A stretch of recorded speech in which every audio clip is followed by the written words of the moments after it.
اللہ کی رضا کے لیے اپنی زندگی میں بہت سی قربانیاں دے سکتے ہیں۔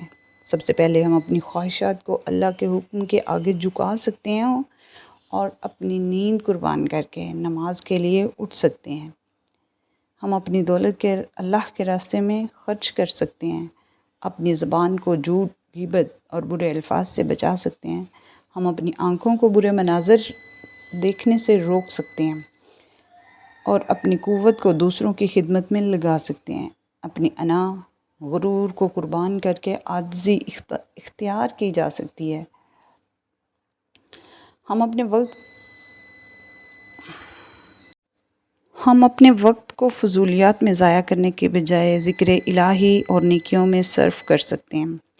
روزہ رکھ کر ہم اپنی نفسانی خواہشات پر قابو پا سکتے ہیں اور اپنی پسندیدہ چیزیں دوسروں کو دے کر خوشیاں بانٹ سکتے ہیں۔ ہم اپنے دل کو حسد، کینہ اور نفرت سے پاک کر سکتے ہیں۔ اپنی دوستی اور دشمنی کو اللہ کی رضا کے تابع بنا سکتے ہیں۔ جوانی کو برے راستوں پر ضائع کرنے کے بجائے دین کی خدمت میں لگانا بھی قربانی ہے۔ ہم اپنی طاقت کو ظلم کے بجائے عدل کے لیے استعمال کریں۔ اپنی زبان کو دعا اور تلاوت کے لیے وقف کریں۔ ان سب قربانیوں میں سب سے بڑی قربانی یہ ہے کہ ہم اپنی جان، مال اور وقت کو اللہ کے دین اور اس کی رضا کے لیے وقف کر دیں۔